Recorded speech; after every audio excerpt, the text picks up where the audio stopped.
All right, so we're here with Leonardo. Yeah, hi. Hey, how are you doing today?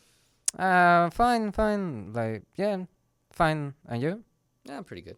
And It's been a long week, but I think I'm pretty good. yeah. So before we get started, I just want to ask you a few questions just to kind of get to know you on a more personal level. Mm-hmm. So this is called a lightning round, and it's just going to be really simple questions that you need to answer.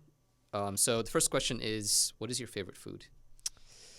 It's kind of difficult because, like, for example, when my mom makes like milanesas because she's Argentinian, they are like, Wait, your mom's Argentinian? yeah, Okay, I didn't know that. she's That's from cool. Argentina. Yeah, Okay. so she creates milanesa, no, and Can obviously, you explain what milanesa is? oh yeah, milanesa is like a steak, but a fried steak, and it's like really, really delicious. Oh, steak. Yeah, Okay. a, Oh, a that's steak. so Argentinian. That's all Argentinians Yeah. eat, right? The steak. Yeah, steak and yeah, meat, that stuff, chorizo also. Have you ever been to Argentina? Yeah, I went like for 1 year because of my because there's my family there and also, and but I was like really young. I was like 6 years, yeah, 6 years old, and I made the first year of primary school there. Have you visited Argentina since then? Nah, I don't usually visit my family more oftenly because, like, like my family in Mexico, it's from Zacatecas, from another state, and it's also the state with most narcos Yeah. Mm-hmm. in the entire country. Mm-hmm. And in Argentina, because of the distance, like from Mexico to Argentina, is like pretty pretty much hours, and I don't have like vacations in the middle, Okay. like to go. Yeah, actually, I went to university in Miami. I remember thinking about going to visit Argentina, and I actually did a couple of times, but it was like a 10-hour flight. Like it's really, really far away, like Buenos Aires. Yeah. I was kind of surprised, actually. Okay, next question. What's your favorite vacation spot? My favorite vacation spot. My house mostly. Where's your house? My house. Here it's on Redonda 15th Street. It's like near the statue of the motherland, you know. Okay, yeah, yeah. Mm-hmm. And there, mostly, here I spend my entire day on the computer, or I don't know, on the mobile phone, like playing video games or doing homework, or chatting with my friends on Mexico and other countries in internet generally. All right, and what's your favorite subject? Subject on the school. Yeah, it doesn't have to be this school, but just generally, like Oh, in school. generally. Uh, for example, in Mexico, it was mostly history, music class, and also PE. Okay, what instrument did you play? Oh, I used to play like the piano, but not on a like higher level, like on a moderate level, or even like as a principiante, you know? Okay, I got it. Yeah, yeah, yeah. Hmm. Like on a amateur level. Okay, so it was more of like a hobby, let's say, Yeah, than really playing like professionally. yeah, Okay. mostly. Okay, cool. All right, so now I just want to find out a bit more about like your background. So like where were you born? Oh, I born in Mexico in 2009, 14th of January. Okay, like what part of Mexico or like Oh, where in Mexico were you born? the Mexico City. So have you always lived in Mexico City or have you lived anywhere else?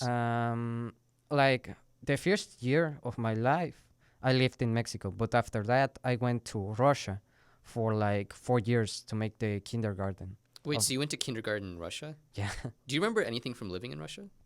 like the snow. I also remember like parts of the kindergarten, some of the kids.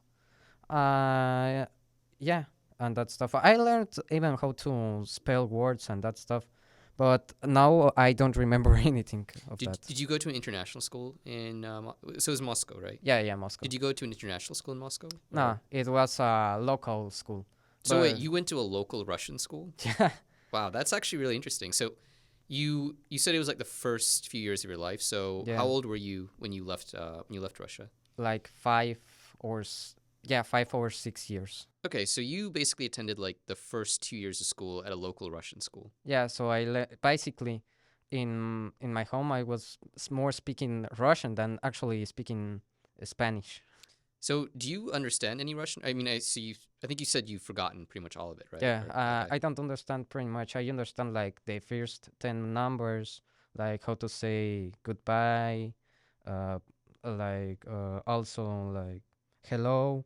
I also remember a word that is like tisto, that it's like quiet down or something Oh, like that. tija, or like Tija yeah, yeah. or Hmm. tisto or nie chesna is like no se Not vale. fair, or Yeah, like not fair, not not fair. fair. Yeah, that's like what every kid says. It's like Yeah, nie chesney, or nie chesno, or something like yeah. that. My dad's always Yeah, repeated like nie chesna, nie chesna. yeah, yeah. Okay, all right. That's actually really interesting. So, where else have you lived besides Russia and Ukraine? Also, like as I mentioned, Argentina. Hmm. And then Argentina, that like when I did primary school, it was also difficult because I didn't knew Spanish at all. Like I knew by my parents, and I speak it at home, but not as well as like a native. I have. So, was your Russian better than your Spanish at that point? Yeah, yeah. Okay. My dad told me that I had better pronunciation and I speak it more fluently than him, and he also knows Russian pretty well. Oh, really? Okay. Yeah. So before we kind of move on with your life, I'm curious about your dad. So your dad is a reason you're here. So what exactly does your dad do? Oh, he's currently the ambassador of Mexico in Ukraine. So when he was in Russia, was it also because he was working for the government as a diplomat? Yeah, but not as an ambassador. I think it was like third secretary or something like that. Okay. So when you moved to these countries, so okay, going back to Uh, your own journey, I guess we'll get back to your dad a little bit later. yeah, yeah. But so you lived in Argentina. Were there any other countries that you lived in? Oh yeah. Then I lived in Denmark, but for 4 6 months. Okay. I think I don't remember very well because it was like a short period of time, and also because I was a little kid. But I think, I mean, like living on Denmark is not bad, but it's boring. Did you Bo- go to school there? yeah, but I didn't know any like the language they speak there is like Dutch, I think. Or Danish, yeah. yeah, Mhm. so I was basically at school doing anything. I Okay. was like Did you going did around. you go to a local school as well? Yeah, That's crazy. Okay. or I don't remember if it was local or not, but they didn't speak English at all. Okay, just Danish. Yeah, and I didn't knew English, so it So you were was just stuck. yeah. So do you like you literally couldn't like you go to school and you couldn't talk to anyone? Was there anyone who spoke Spanish at all or No, but I I knew very few of English, but it was like also like how to say my name, but it was not as an advanced level. It was a very basic. okay. And so you're in Denmark. Where else have you lived? Oh yeah. Of course. Then after Denmark, I went to Mexico again. I lived there 7 years or 8, and then I came here to Ukraine. Okay, so when you were living in Mexico City, did you go to international school or did you go to Ah no, to it was private, but still local. Okay. So did you I'm assuming you learned English at your private school that you went to. Yeah, but the English was not very that good. So have you had any difficulties coming here and Like mostly on the language, of course. so yeah, so for example, like if you're in history class or an English class, is that challenging for you? Like right now at here, not at all. Like some of the things we are seeing on history class, I already saw them or knew them about. And for example, on English class, it's kind of difficult because I learned more English by just video games and that stuff, where or internet, where the English is not that advanced, or the most people talk very in a simple, very simple English.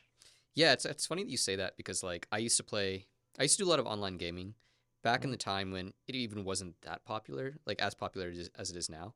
And I actually learned a lot of Spanish just by playing online games because like there were so many people from not just Mexico, but all over Latin Oh America that yeah, you would meet and chat with and insult and like, you yeah, know, like the different insults and that stuff. Yeah. yeah, yeah, yeah, yeah. What games do you used to play? So I used to play games like Halo was a big one. I used to Oh, play like Halo, Halo Halo. online, Yeah, yeah. like Halo 1, Halo 2, Halo 3. I played all of those. I played Counter Strike. Oh, I yeah. played like Diablo. Diablo. Oh, yeah. Yeah, yeah. There were a few other games, but those are the ones that I remember really well. So shooters mostly. Yeah, mainly shooters, mainly just like yeah, pretty violent games. Like Yeah. Pretty toxic ones also. yeah, probably. I mean, yeah, I guess. I mean, yeah, probably. We could probably classify those as toxic. Yeah. Um, So, okay, so Mexico City. What are some things that you liked about growing up in Mexico City? Mostly like the vibe of Mexico. Like it's kind of seen like it could sound like nationalist because I haven't been on other countries or as much as Mexico, or I don't remember them as well. But like the vibe in Mexico was funny. Every day you could see any new thing like going on around. Like for example, there's a dish called tamales, and people will often like go in some tricycles with full of tamales and like Can every you day. describe what tamales are? Oh yeah, tamales is um like a bag, but not a bag at all. Whereas there's like it's wrapped on a Yeah, so it's like it's wrapped in in a like bread, right? Like a tortilla. no. Yeah. It's wrapped on a how do I say? On a leaf, on a Yeah, okay. specific leaf. Yeah, yeah, specific type of leaf. Okay. And inside of it, it has like a mix of things, Mhm. mostly meat and or yeah, mostly meat. And there you eat it after you obviously put it some heat on it. Okay. All right. Yeah, they are pretty delicious. What are some things you disliked about Mexico City? About growing up in Mexico City? Like the insecurity, for example, like people like stealing stuff or assaulting you, with a Yeah. weapon. Mm-hmm. Yeah. Also, what the education system is not bad, but it's like in some teachers would not care at not care even for the class, and they would leave tons of homework, not explaining at all, and it's like hard to understand yeah, the topics or that stuff, leading to problems in the education, and after that having other problems with other teachers in other things, and yeah, it's kind of mostly of that. Also because it's a country where lucha libre and that stuff, so people would often like fight to Yeah. each other, like you know the Can you typical. explain the concept of like lucha libre? Yeah, lucha libre is like, Means free, like free fighting, right? yeah, but Yeah, it's yeah. like WWE, Ah, yeah, yeah, yeah. but Okay, yeah. on a more aesthetic way. Mm-hmm. Like for example, doing some extravagant moves, Mm-hmm. or like entertaining the people than actually fighting. Mm-hmm. But they are very very, how can I say, graciosos, very silly Yeah, yeah. Mm-hmm. to watch and to see, and I mean it's So do you think that spills into like regular life where people yeah. tend to fight more and like Yeah, yeah. but for example, in schools, oftenly, like people saying, "Oh, I would see you at I don't know at the salida, at the Like the exit, exit, yeah. Mm-hmm. of the Mm-hmm. school at 2, and we will see who's like." Doesn't sound that different from the US actually. Like Yeah, some like some of the things that you're talking about, especially outside the level of violence. Like there are a lot of places in the U.S. that are safe, but particularly in big urban areas, so big cities yeah, like Los Angeles or Atlanta. I think we have a lot of the same problems as probably you experienced in Mexico City. yeah, Just yeah. the insecurity. I actually. So, do you feel safer, or do you feel like it's more dangerous in Kiev than in Mexico City? I feel it's more safer. Yeah, I feel that too. And people here think I'm really weird because there's a war going on. Yeah. But even with like the rockets and the drones, I still feel like it's safer here than it is in a poorer or a more dangerous part of an American city, for example. Yeah, like for example, the other day I was on football training, no? And there's a thing called late bus here on the school that obviously lives to your house by the bus when the extracurricular activities are done. But I missed it. So Yeah. I thought, oh, I have the metro card to go like to the metro here and go to my house because it's like on the same line, so I can go directly. But I didn't have the card. So I thought, oh, well, I will go running to my house. I spent 3 hours half running and half walking on 6 p.m.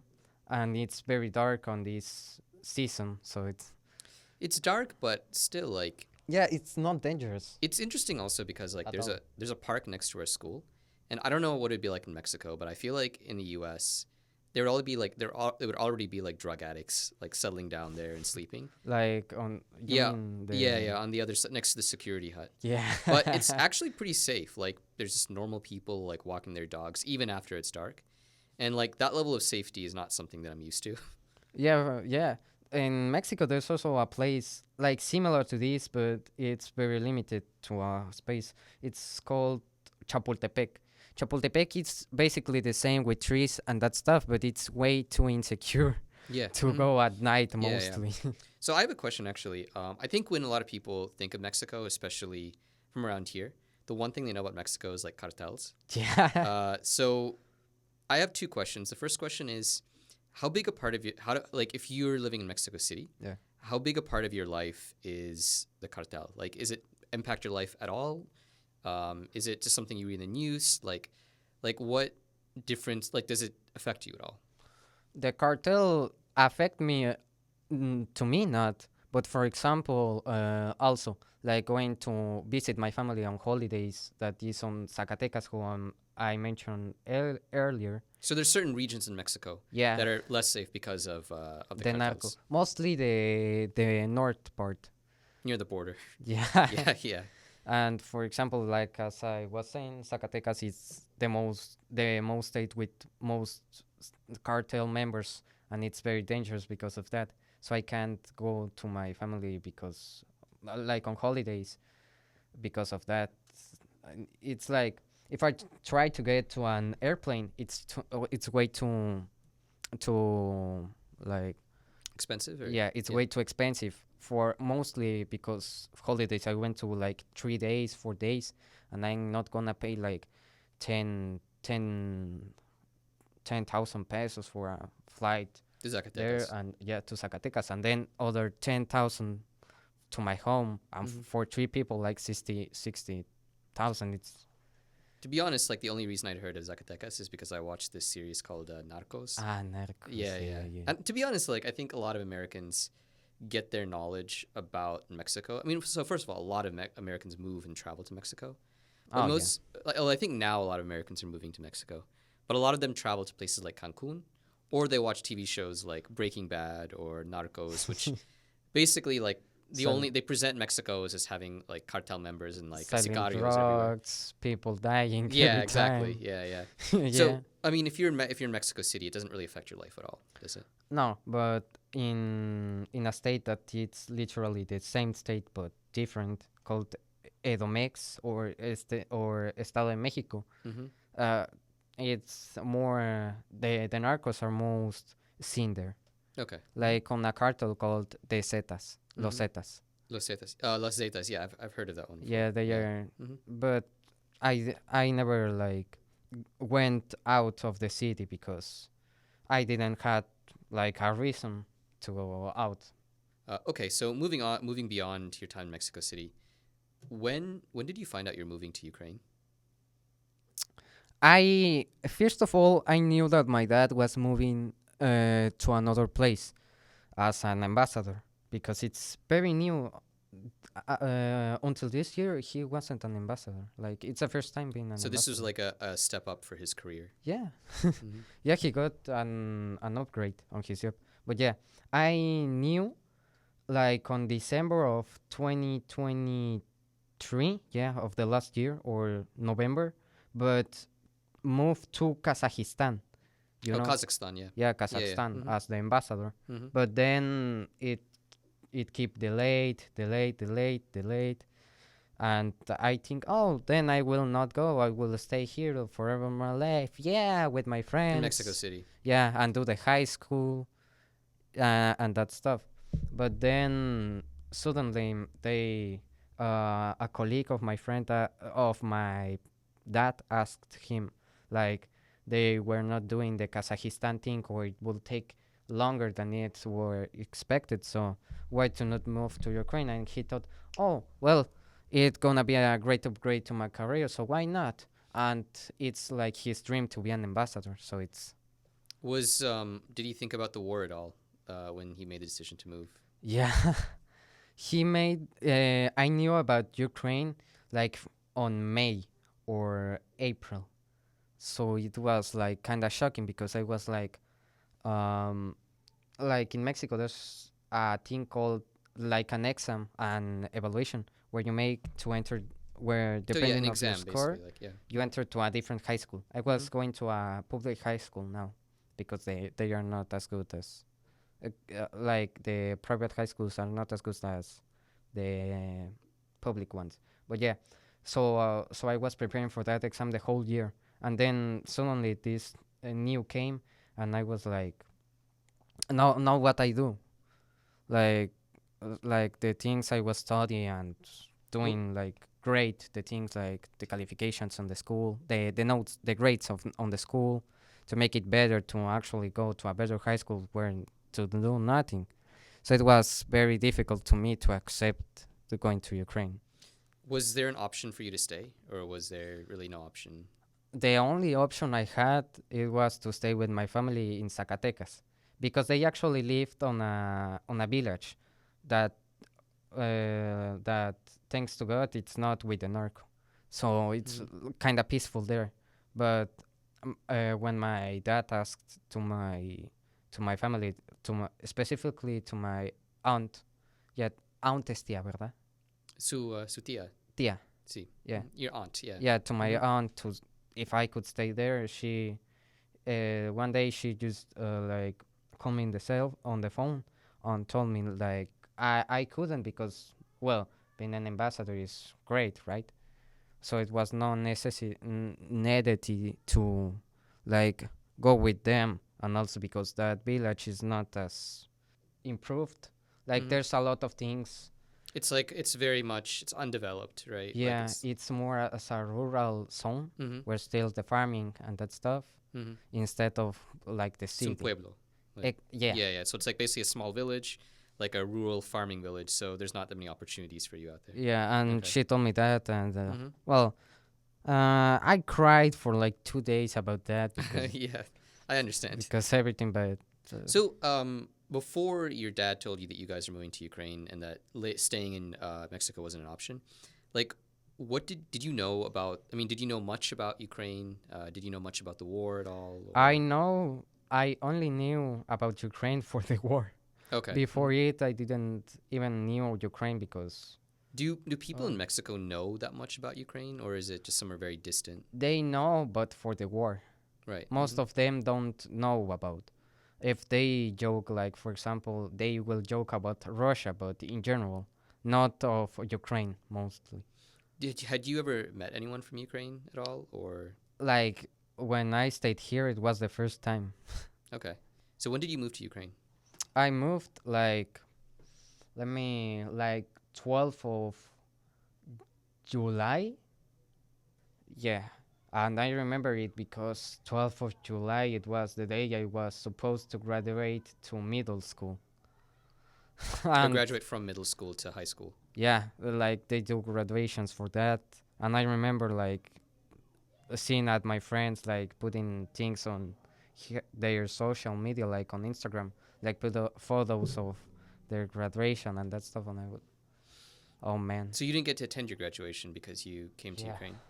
Oh, okay. And That sucks. also, it was the same day, I guess, or some weeks later. It was also my exam to enter to high school, and I was very hyped to do it because obviously, like I was preparing the entire year to do it, and it's actually very difficult.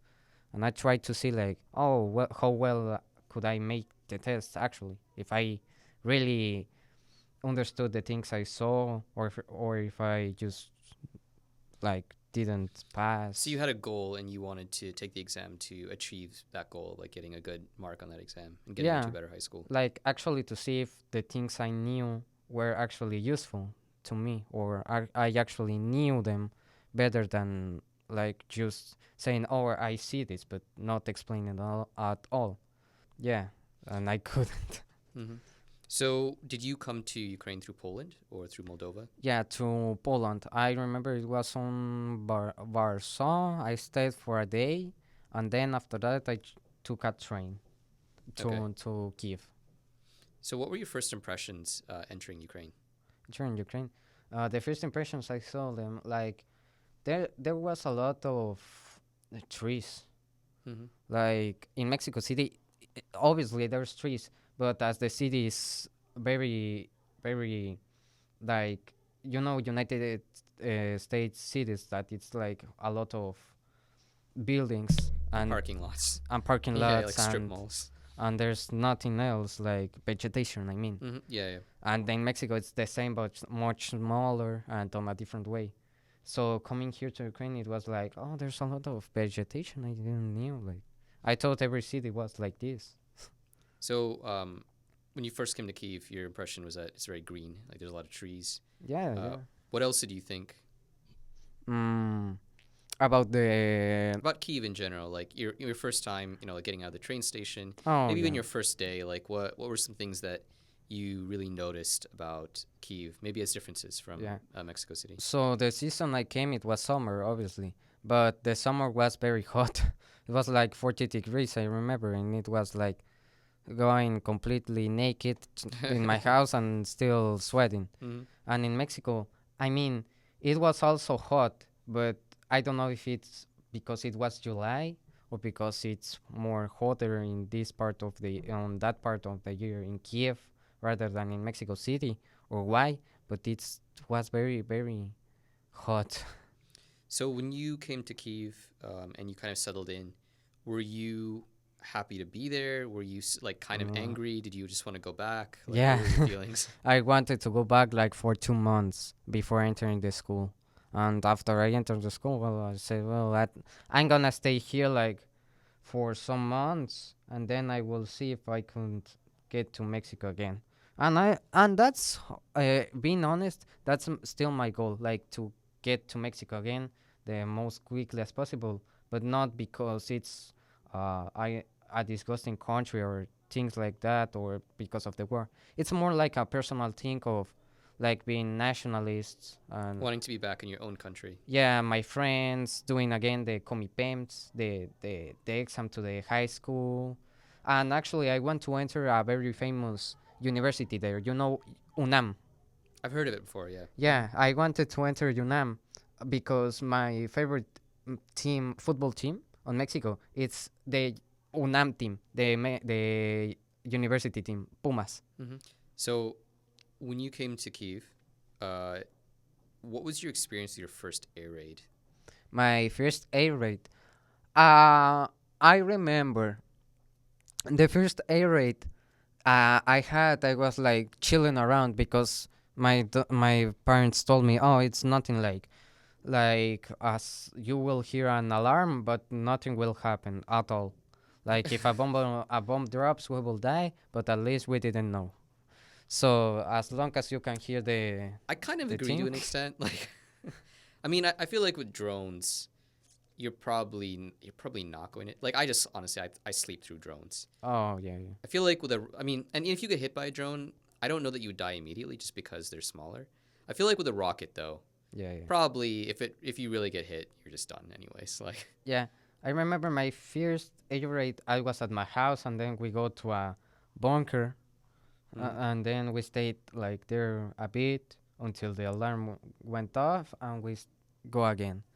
But like the really one I remember, it was a air raid where I actually heard explosions, and I was on a English course because after entering the school, my dad put me on a English course, like to like speak it more fluently. was it here in Ukraine or was it online Yeah, or? it was in Ukraine. Hmm. And I remember like we were in class and the teacher and we heard like an explosion. And then after that we was just like saying, do we go to the metro? Because it was like downstairs and we could and a few steps so we could enter easily. So we could ask the teacher like, should we go or should we stay here? And after we hear the triboga, we go down, we go to the metro, and there actually heard more explosions. I remember seeing the sky and like as a cloud, but not a cloud at all. It was like something that exploded. Yeah, it was smoke from air defense hitting something. Yeah, the smoke, and I was just staring at it and yeah, just staring at it. and my teacher would ask me, are you scared? No, no, no. For me, it was like the first time I was actually seeing this, so it was like kind of amazed of Yeah, it was this. interesting. Yeah, Did you was there ever an air raid where you're like, I just want to go back home now? Or I think no, mostly because like the Triboga is like could be like 40 minutes, but the people will just go out with their lives at the 10th minute because nothing happens, and if nothing happens, then everything is normal. And I want to mention like the alarm that sounds. It's actually for me it's not that scary. I would say that in Mexico the earthquake alarm is more impressive. I don't know, right? Because it can be comparable of different things because an earthquake is not the same as an air raid, and in Mexico the earthquakes are, in my experience, are much worse. yeah. But yeah, it's more than a personal opinion rather than a fact. Okay, so it seems like I mean, you weren't too scared of the air raids. Yeah. So having been here for a few months, what are some things that you like about Ukraine? Well, the trees, the security, like the people are very kind. Like in Mexico, they are, but it's obviously you can ask everyone here, and without the danger of actually encountering someone to want to like rob you, or like they usually do in Mexico. Like they told you a place to go if you are like an extranjero, If you're a foreigner. yeah, a foreigner, Yeah. or as a tourist, you will ask to go to a place. And some people that are like with the mafia there in the city, or with the theft, or I don't know, they would say, "Oh, go to this place." And then someone will be there to rob you. Yeah, exactly. Yeah, yeah. Or they told you like the wrong place. Yeah, that's also one of the things I don't like of Mexico. Like you can ask, for example, the police, no, for a place, and they will tell you a whole another different street or place, even if it's like in front of where you are going. Yeah. So basically, people there aren't as helpful as they are here. Yeah, I think. Yeah, yeah, I will. Do you find the language barrier difficult? Yeah, like for example, on the I don't know, right? Because I'm not learning Ukrainian. Like, well, not learning Ukrainian right now and at all. But for example, for reading things, it's kind of difficult because of the obviously The alphabet. the alphabet. But I'm actually kind of getting it because of my mom and my dad. They speak Russian, not as well, but they speak like moderate They Russian. speak enough to like for daily life.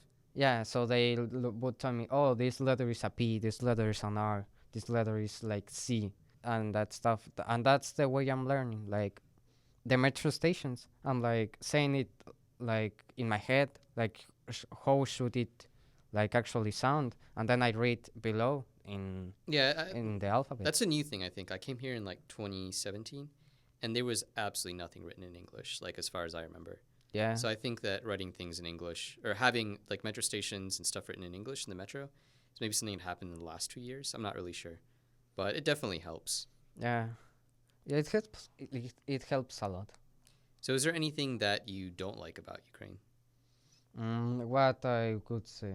besides the war? Like that's an obvious one. Yeah, yeah, yeah. Like these things are obviously personal because of, well, being new to Ukraine, right? I could say like the places where you can go. I mean the places like touristic places. As I said, it's more than a personal thing. I don't like going to churches Mm-hmm. like as an interesting thing of a country or something like that. And in Mexico, there's a lot of places you can go, even if like even in the streets you're on the street, you cross the street, there's another thing, and there's a whole other things, and also the infrastructure. It's not lame, but it's very different because in Mexico there's like still infrastructure from the colonial era, and it's like very interesting seeing like a lot of buildings, modern buildings around, and seeing colonial building that it's like mostly a museum of something in the middle of the street. Also because of the time you can see like going like it's more done than the rest of the street, or yeah, Have stuff like you that. have you traveled anywhere besides Kiev? Like, have you been anywhere else in Ukraine? No, no. Yeah, I think actually, if you had traveled to, for example, to Lviv or a lot of other cities, you would probably see that sort of colonial time period type Yeah. architecture. Like Odessa is a great example, or Lviv, or any of those other Oh, Odessa. places. My dad told me about Odessa because when he was a student, he studied here in the years when it was You like in the Soviet Union. yeah, Your when dad it went to university here during Soviet times. yeah. Did he do his like bachelor's degree, or did he or was Mm. it just like an exchange, or? Yeah, I don't. I haven't really asked him much about it, but it was like coming here to university, and he studied here like I think economy, and then he lived for 7 years, and then he left back to Mexico to do the So international. he lived in Odessa for 7 years. Not in Odessa, but he studied. He lived in Moscow mostly. Ah, okay. So his Russian must have been really good. Like Yeah, he must have been like perfectly fluent in Russian at that point. yeah, I guess. Is that why he's gotten postings in places like Moscow or Kazakhstan or places like that? Yeah, because of he learning Russian, and also because he knew the places where he's going, or Mhm. not the places, but knowing, having an idea of where he's going or how it's gonna be where he goes, like the climate. So he kind of knew about this part of the world. Like he had some experience in this part of the world. Yeah, Have you met any other Latinos here or people that speak Spanish? like I met Latinos, but of the work of my dad. Okay. Like as I know, and they told me like there's only 10 families in Mexico, okay, in Ukraine, sorry, 10 Mexican families in Ukraine, but they are not like completely Mexican. They are mostly like one person is Mexican and the other is native Ukrainian, and they live like on on the border sides. They do not live in Kiev. Yeah, if you went to Lviv, particularly if you went to the train station or you walked around a bit, there's a lot of Colombians that are actually coming to Ukraine to fight. Yeah. Yeah, like to fight in the military. Like I've actually met like quite a few Colombians just who are entering Ukraine through Lviv, and they come here to serve in the Ukrainian military. Yeah. It was really surprising in the beginning because I didn't expect anyone from Latin America to be here. No, yeah, it's actually a problem in Latin America. Like you could see a lot of news on the TV, like in Mexico or in every Latin American country, uh, telling about how the whole lot of people that are in the narcos or like in the mafias go there to Ukraine because they think, oh, they are gonna pay me a lot of money if I go back to my native country once I served the time I need to serve. But that's actually not true. They like as I know, in the news they tell that they do not recommend doing that because mostly the Russians will go targeting the non-Ukrainian people because of being non-Ukrainian and because it's like It's like a propaganda victory, yeah. or like yeah. So like targeting them most than the Ukrainian bases or the Ukrainian people, and it's like going and the Ukraine.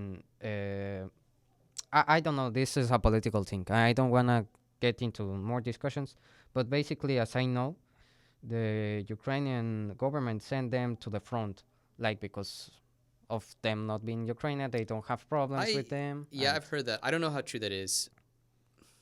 I think it really depends on the unit that you're in.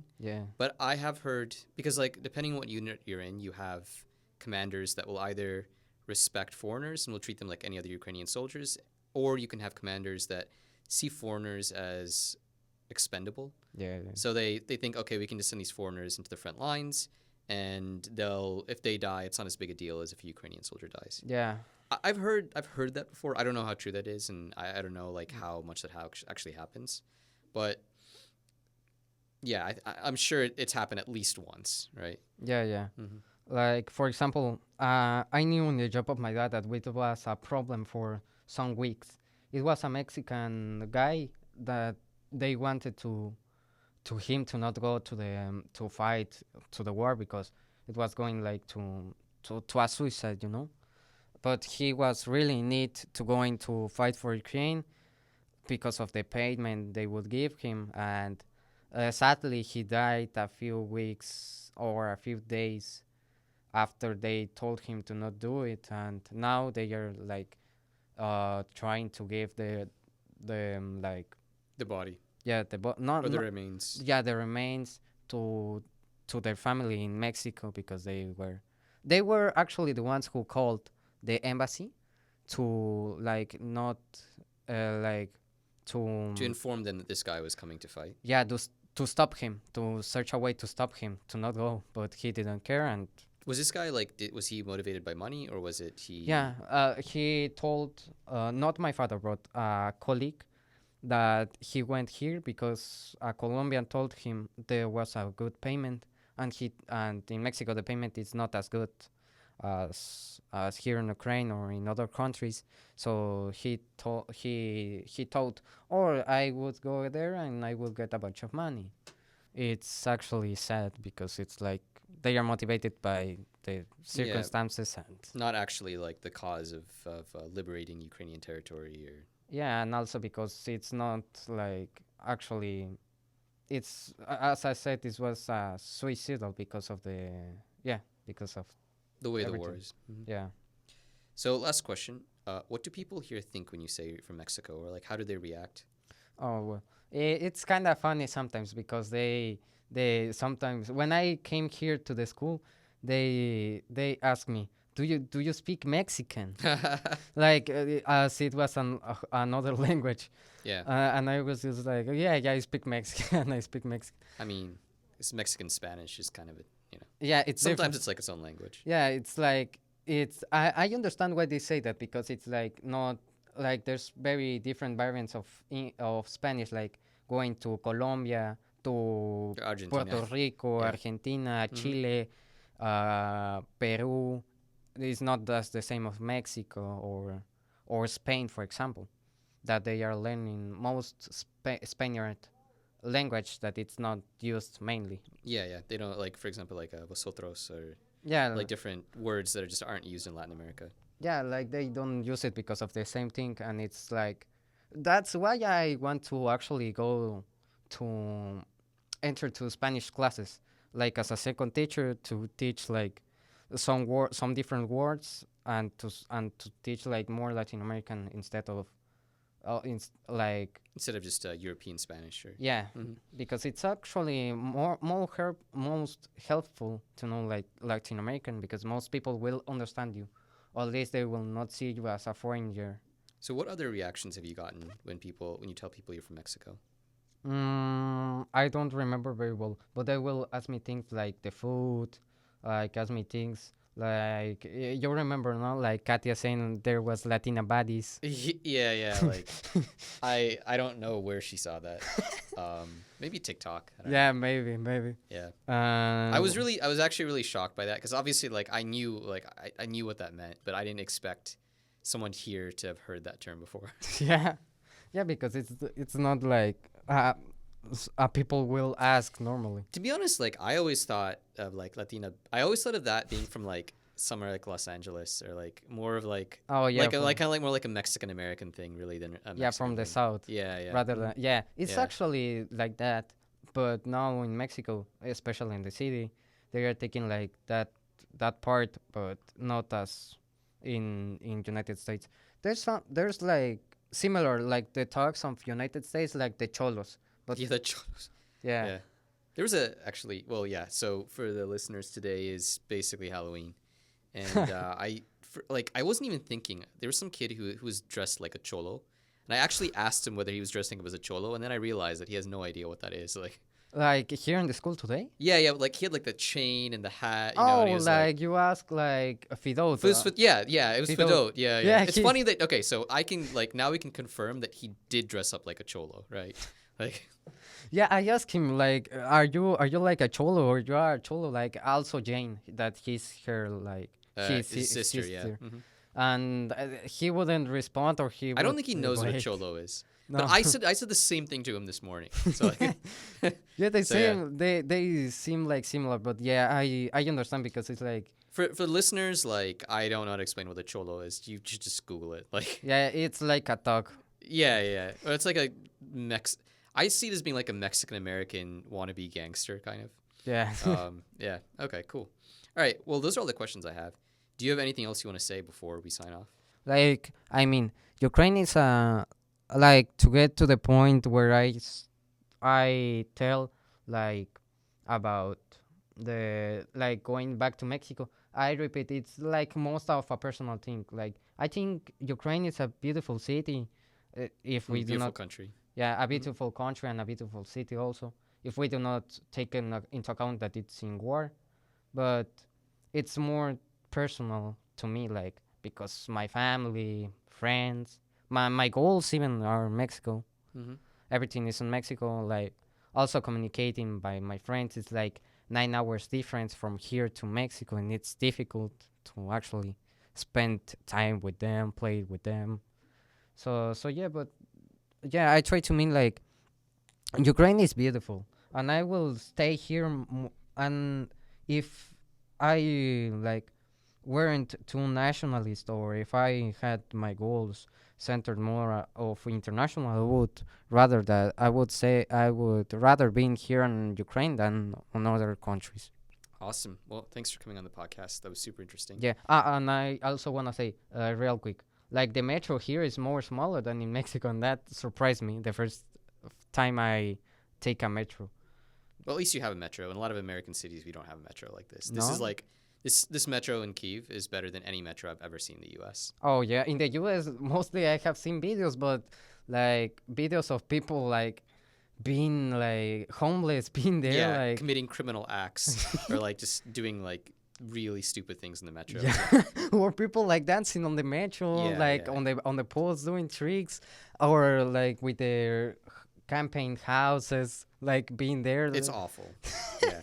I mean, that's not it. Like a lot of people, for example, take the New York Metro every day, but it's still like the Kyiv Metro is so much better than Yeah, anything I've ever it's seen. way better. Like yeah. also in Mexico, like I remember, like you could be there, people actually fighting in the metro. Yeah. People like It's a level of violence, right, that doesn't exist in Ukraine, but does exist in the U.S. and in Latin America in general. yeah. Yeah. All right. Well, it's been awesome talking to you. Thanks. Love- No, thanks to you. Like I didn't had the idea. Like I think it's cool because, like, especially now, there's first of all, there's no one from Latin America in this school, and there aren't Yes. even that many students from other countries. So that's why I wanted to interview you, just to kind of like hear your experience and just see what you thought. yeah.